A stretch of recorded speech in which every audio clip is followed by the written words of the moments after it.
Hello friends, it's Tanya with Tinkerin' and Ink with Tanya, and today we're going to play with some Hero Arts tag equipment. So I'm going to use the Hero Arts November 2020 card kit first to make these adorable snowman tags, and in that kit came a Ombre ink pad using reactive inks. It's not something you can buy separately, and sadly this kit is already sold out. It's quite beautiful, and it looks like these are a combination of the Hero Hues reactive inks in Pool Party, Blue Hawaii, and Thistle. That's what those colors look like to me. And I'm taking this background stamp and stamping it a couple times, I think 2 or 3 times, to get a good solid image. Sometimes the magnet gets in the way and makes things a little less easy to push down, and that happened in the corner of this. And I have a 4 1/4 by 5 1/2 inch panel of white cardstock here, and I've stamped this image twice. And I took one of the sentiments from the stamp set and I trimmed it a little bit because it was one long line, and I created 2 lines. And we're stamping these on the bottom of the little snowy hill and under the bottom edge of the stamped image. The tag we're going to use, the die we're going to use, will cut above and below that background. Trust me, it looks good in the end. Then I'm taking this snowman image from the kit, and I'm going to use some Hero Arts Intense Black ink, which works with Copics and watercolors. We're going to color this little snowman with Copics. And I do stamp a couple of times to get a good solid image, particularly in that hat.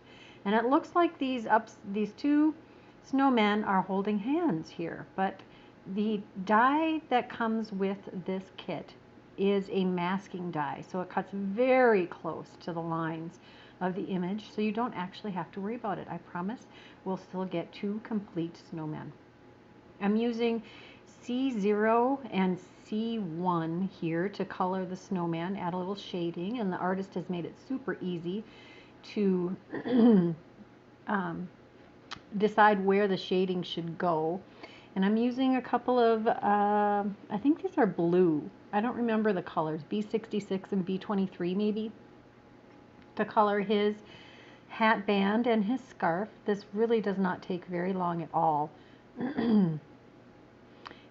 That is the colors, well, the colors I chose are to match the background that we stamped earlier. I'm just going to go blend those 2 blues here, and that's probably what took the most work. And I'm using R24 to color his nose and the buttons down his front. Then we'll take that masking die. First, I suppose I should trim the paper down a little bit so it will fit through my Sidekick, since I can't separate these images because I stamped them so close together. And the beauty of these masking dies is that the nose and the eyes and the buttons have holes in the die, so you can line those up perfectly. And that creates this adorable little snowman that does cut out nearly right up to the line. I'm going to line up that second snowman, and we'll run that through the Sidekick also. I'm amazed at how many images actually fit through the Sidekick. If you weren't going to cut out any like panels like to fit across an entire card front, then you would only ever need this Sidekick, because it cuts most of the images that you're going to die cut. So if you wanted to just dabble in die cutting, you could do that. I did add a little clear wink of Stella over the image. A little sparkle never hurts.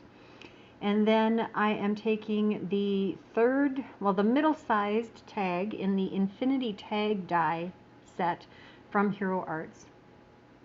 And I'm going to use that to cut out a couple of tags. Now you can see that this tag die goes through the Sidekick with ease also. I'm going to use some coaster blank scraps to add a little dimension to this snowman on this tag.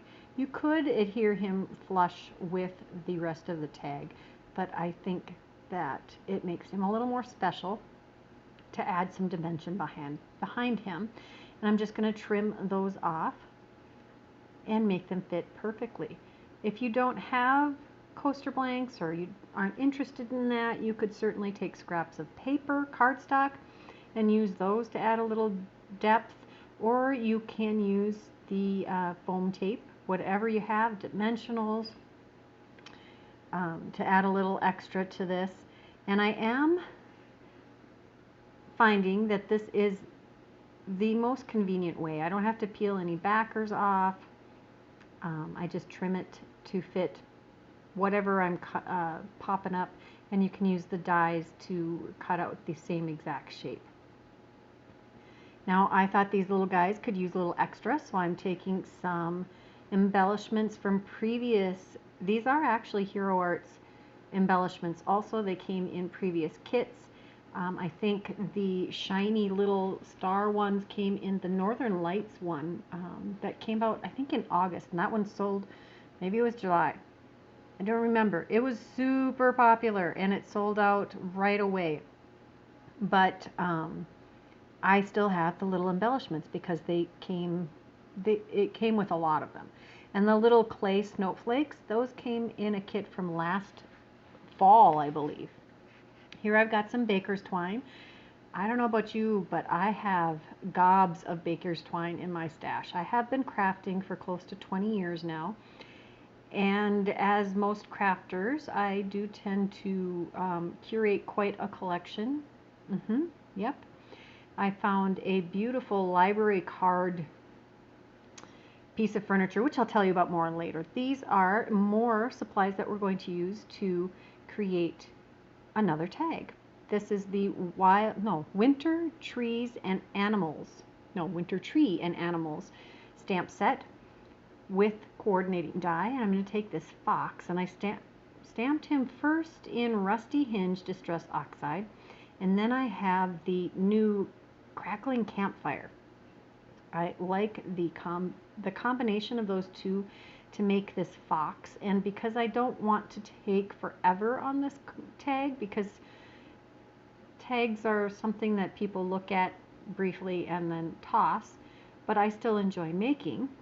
But I didn't want to go through stamping this in black and then coloring in the red. I just wanted to stamp him and die cut him.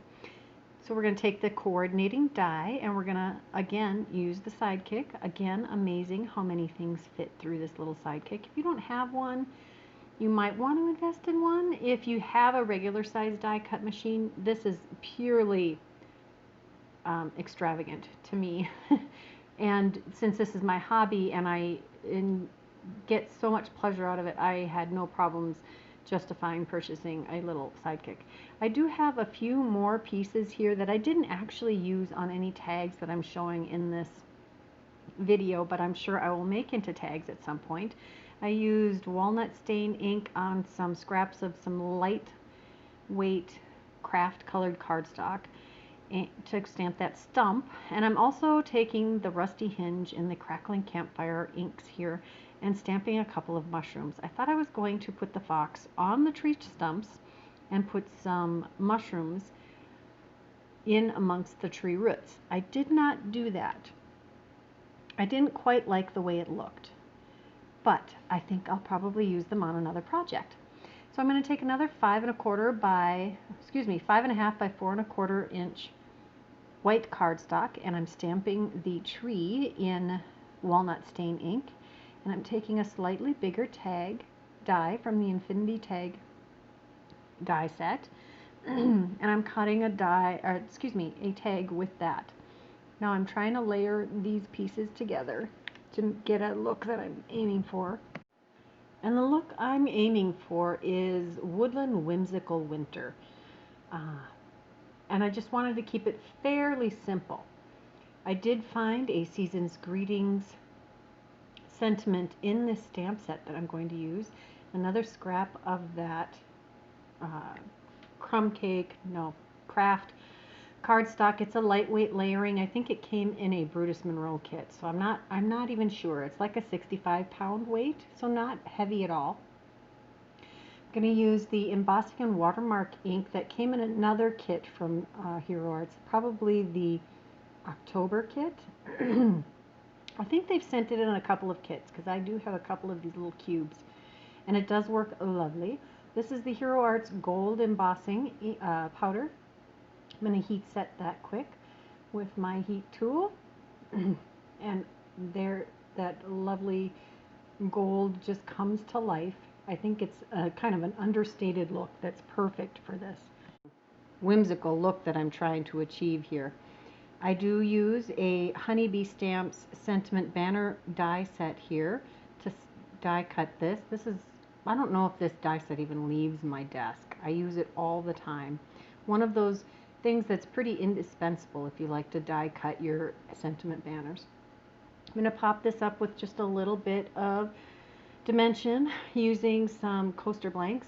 Again, seriously, you should see my scrap drawer. It is just full of little scraps of this coaster blank stuff. I'm using my grid here grid mat to make sure that that is nice and straight. I'm going to take another favorite I was introduced to by a previous My Monthly Hero kit. I had gotten a cube of this. This is Delicata in Golden Glitz, and it is delicate, and it creates a beautifully crisp image, and it's shimmery, and oh, I love it. Make sure if you get this though, you immediately get the refill. You do have to refill this one fairly quickly, or fairly often. I did not have to re-ink it this time. I think I used it this summer, so it's doing pretty well. I put a random selection or a random stamping of the little snowflakes that came in this set, and there were 3 different snowflakes, 3 different sizes. And I'm taking this whole reinforcer from the Infinity Tags die set, and I'm going to add that to the top. I thought the top just needed a little dressing up. This particular one is one piece, and it folds over and matches up perfectly with the holes. I love that. One piece, not as fiddly, and I like the look. I have this really big roll of kind of a cream and gold baker's twine in my stash, and I honestly don't know where I got it. I'm pretty sure it was a budget find at a dollar store, or I don't know, it maybe even have been Hobby Lobby. I'm not sure, but I have this giant roll and I'll use it up. I do put a knot in the very end because this particular baker's twine tends to untwist pretty frequently. I hope you enjoyed these tags, and they do seem a little fiddly, but they're well worth it in the end. If you haven't subscribed to my channel, please take a moment and click subscribe and follow me. And I hope you come back again soon. Check out a couple of other videos that you can enjoy on my channel. Until next time, bye-bye.